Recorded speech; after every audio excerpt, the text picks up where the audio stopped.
A 9-year-old boy buried his own mother in the cold ground, and his father told him not to cry.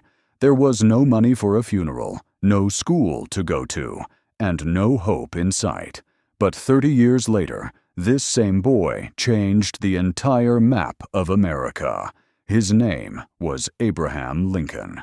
Most people only know him as the president, but his early life was a brutal story of pure survival.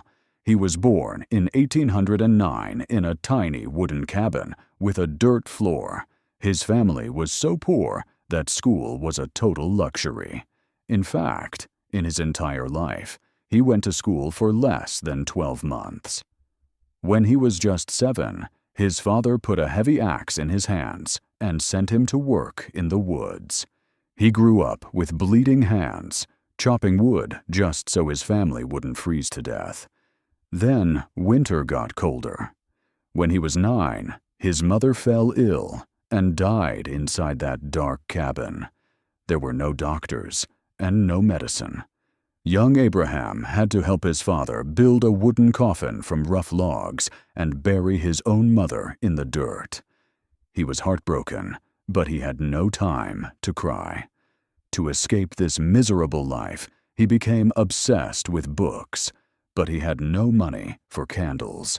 So, after working 12 hours in the fields, he would sit on the dirt floor at night, using the raw orange light from the fireplace just to read.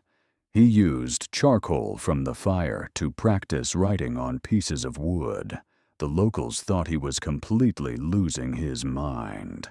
By the time he turned 19, he took a basic job on a flatboat down the Mississippi River just to escape the woods.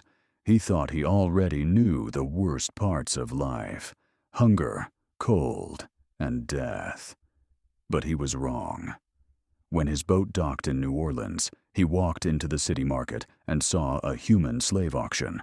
Watching human beings chained and sold like animals planted a deep, silent anger inside his heart. It changed his destiny forever. He left the boat and walked back home with a dangerous plan. The very next day, he walked straight into a local courthouse with no degree, no money, and no permission. What he did there shocked even the judge. He didn't know the law. He didn't have a mentor. But he knew pain. He knew what it felt like to be treated like nothing. And that is exactly what he used in front of the court.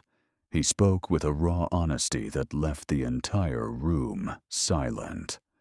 What did a penniless farm boy say inside that courtroom that changed American history forever?